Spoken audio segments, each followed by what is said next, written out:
What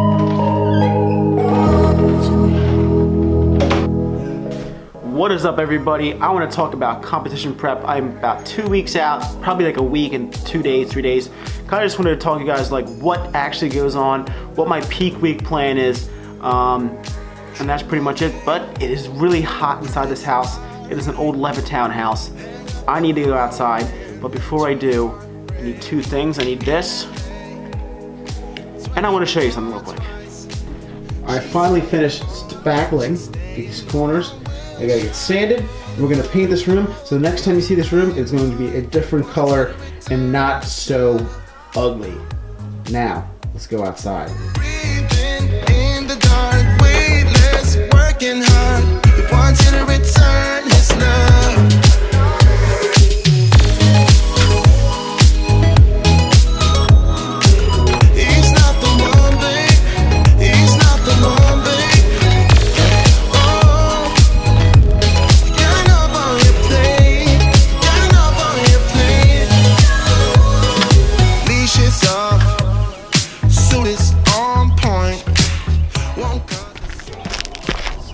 This is where things get really sketchy. Alright guys, we have made it to the roof. It's very sketchy up here. The camera's not focusing very well. There's a huge wind, so I'm hoping this dead cat does a good job at blocking it out. If not, it just sounds so bad. I kind of just wanted to talk to you guys about competition prep, meal prep. 2 weeks out, 1 week out, peak week. Just a quick little synopsis of what actually happens. So basically 2 weeks out is when you start really getting into it. Not a lot of people know that 2 weeks out is where you really kind of hit the gas pedal pretty hard. Double cardio, close to 2 hours. For some people, for me it's like an hour and a half. Morning fasted cardio, long interval or long sustaining lists, you know, training later in the day. Biggest thing is the calories. You know, you're gonna keep everything kind of the same.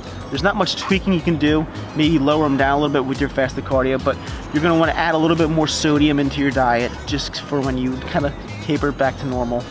A lot of people looking at me right now, but I don't really care. Next big thing is peak week. So peak week's a big, huge thing. People don't really understand how it works. People ask me a lot of questions about peak week. There are two things that I really do during peak week.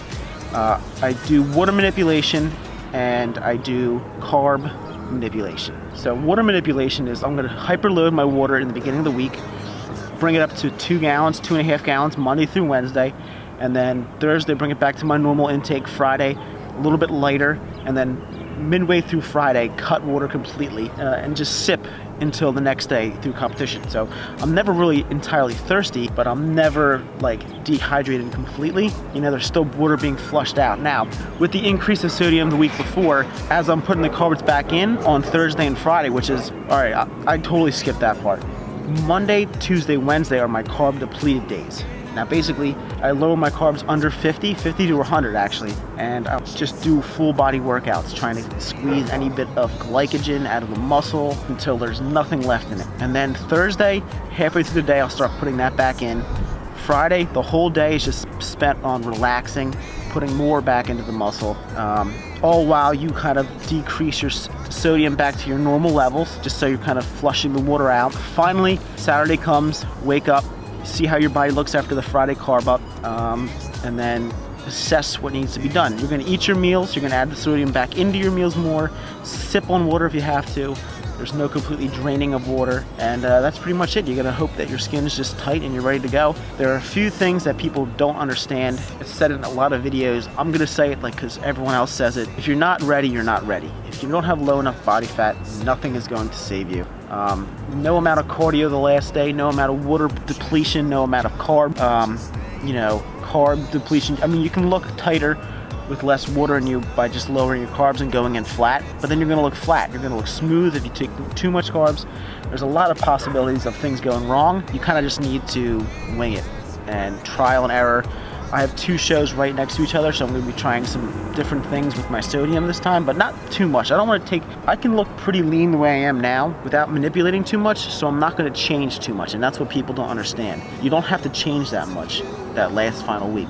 Just be you, do what you have to do, and you know, If anything, dehydrate maybe a little bit Friday into Saturday if your show's on Saturday or whenever your day is.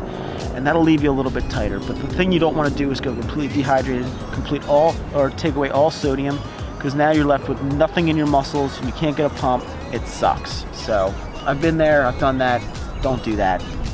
Always learn from other people. There's plenty of YouTube videos out there. Mine was kind of just a quick overview, something to talk about. People ask me a lot of questions. Yeah, so that is peak week for you guys. If anyone has any questions, they should let me know. I'm trying to make more vlog videos.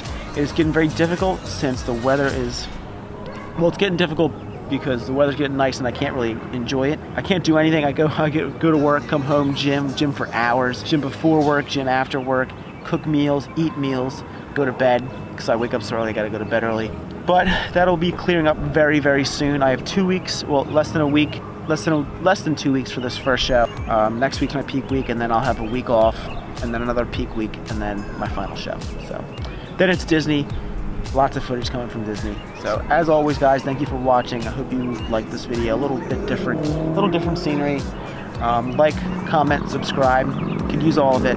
And peace.